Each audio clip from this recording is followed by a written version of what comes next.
Ambulance రావాలన్నా కానీ, fire engine రావాలన్నా కానీ లాజికల్ గా ఆలోచించండి. రోడ్డు విస్తరణ లేకపోతే, రోడ్డు మధ్యలో స్తంభాలు ఉంటే ఎలా వస్తాయి చెప్పండి?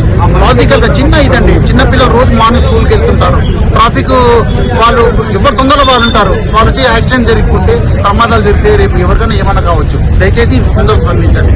చెప్పండి. ఈ రోజు మణికొండ మరిచెట్టు నుంచి ఉయ్యాల వరకు రోజు నిత్యంగా ప్రవహిస్తున్న ఈ రోడ్డు పబ్లిక్ కానీ చాలా ఇబ్బంది అవుతుంది. రోడ్డు వెంబడే విస్తరణ చేయించాలని కోరుతూ, మరి ఇంతకుముందు కమిషనర్ గారు రోడ్డు విస్తరణ గురించి అని చెప్పేసి తోపుడు బండ్లు ఇవన్నీ పెట్టి మళ్ళీ మార్కెట్ గిట్ట తీయడం జరిగింది. మళ్ళీ యథాతథిగా అట్లనే వస్తున్నాయి. మళ్ళీ కొత్త కమిషనర్ వచ్చిండు, పాత కమిషనర్ తీపించండు, మళ్ళీ కొత్త కమిషనర్ వచ్చాడు, ఏం పట్టించుకోలేదు. నిత్యంగా సర్కిల్ దగ్గర 2-3 ట్రాఫిక్ వాళ్ళు ఉన్నారు. రోజు నిత్యం పొద్దున కానీ, సాయంత్రం కానీ, మధ్యాహ్నం కానీ, స్కూళ్ళకు కానీ, కాలేజీలకు కానీ చాలా ఇబ్బంది అవుతుంది. ఈ గవర్నమెంట్ ఇప్పటికైనా చొరవ తీసుకొని నిత్యం ప్రవహించే లక్షల మంది ఈ మణికొండ రాయదుర్గ నుంచి మన ఇక్కడ నార్సింగ్ లింక్ రోడ్డు చిన్న ఉన్నాయి. దీన్ని పెద్దగా చేసి పబ్లిక్ మంచిగా చేయాలని కోరుకుంటూ ఈ అవకాశం ఇచ్చినందుకు ధన్యవాదాలు.